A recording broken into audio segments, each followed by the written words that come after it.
By the time Rob Zombie's Halloween came out, the franchise was a mess filled with bad sequels and boringly repetitive ideas. The last film in the series before Rob Zombie's go was Halloween Resurrection, a film that is hated by almost everyone who bothered to see it.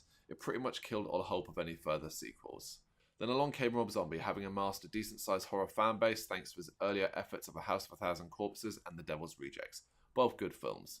Fans believed he could bring something fresh to Halloween and would respect the source material. Unfortunately, this would also be the point where many realised that Zombie had only a handful of tricks and had deployed them several times already. Tricks that would mean his version of Halloween is remembered for a lot of the wrong reasons. Is it a terrible movie? Absolutely not, but it is far from the great horror that hardcore Rob Zombie fans would have you believe. Halloween 2 opens with a bang, repeating the hospital scene from the 1981 sequel. It's fast-paced, extremely violent, and quite a lot of fun to watch. It turns out to just be a dream, though. A year after the events of the first film, Laurie Strode, played again by Scout Taylor Compton, is trying to pick up the pieces of her life.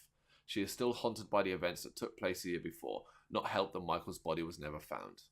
Unfortunately for her, that's because he's still alive and has been recuperating. He begins to have visions of his mother's ghost and a younger version of himself telling him to bring Laurie home. So off he goes to Haddonfield to finish what he started.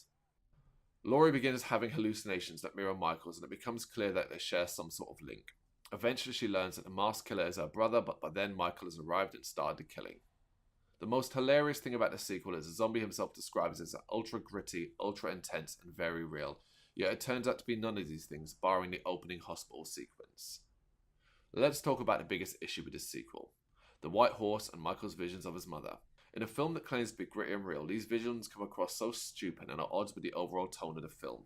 They're cringeworthy to watch, and Sherry Moon Zombie looks to have checked out of the role already. They serve as little more than a reason for Michael to go back to Haddonfield.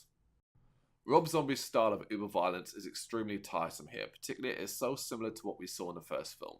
It lacks intensity and impact because it's non-stop, leaving you feeling desensitized to everything you see.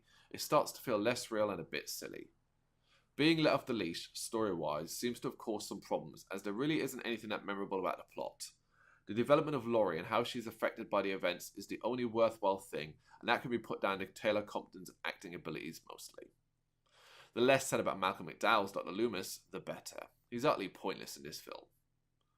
Halloween 2 is likely to only please Rob Zombie fans. This sequel proves that there is very little need for any more retellings of the Michael Myers story.